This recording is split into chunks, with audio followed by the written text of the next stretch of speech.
السلام عليكم ورحمة الله تعالى وبركاته، وأهلا وسهلا بكم بقناة عماد للمعلومات والتكنولوجيا.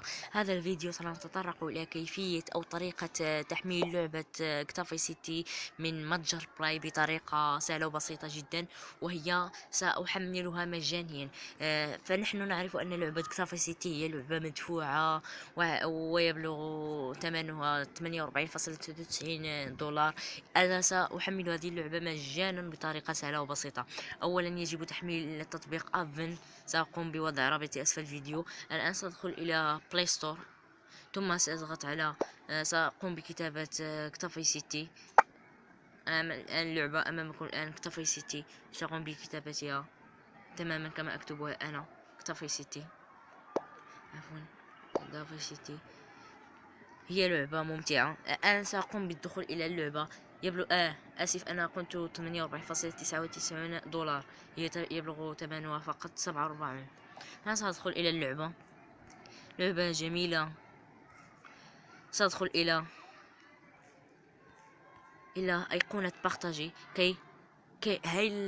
بما سنكمل هذا التحميل. أنا سأكمله بتطبيق أفن وننتظر ريثما سيعطينا واجهة على هذا الشكل. ننتظر ريثما سيعطينا الواجهة. الويفي بعيد علي بعض الشيء. الآن سيعطيك الواجهة. نعم، الآن سأضغط على الآن تبلغ مساحتها الإجمالية 1.30 جيجا. إنها مساحة كبيرة جدا. الآن سأضغط على طاي ثم سأضغط على دونجي تحميل، وستحمل اللعبة تلقائيا. الآن ننتظر ريثما سيعطيك واجهة تحميل. هناك عدة فيرزيونات، هناك من تساوي فيرزيون 1.06 1.04.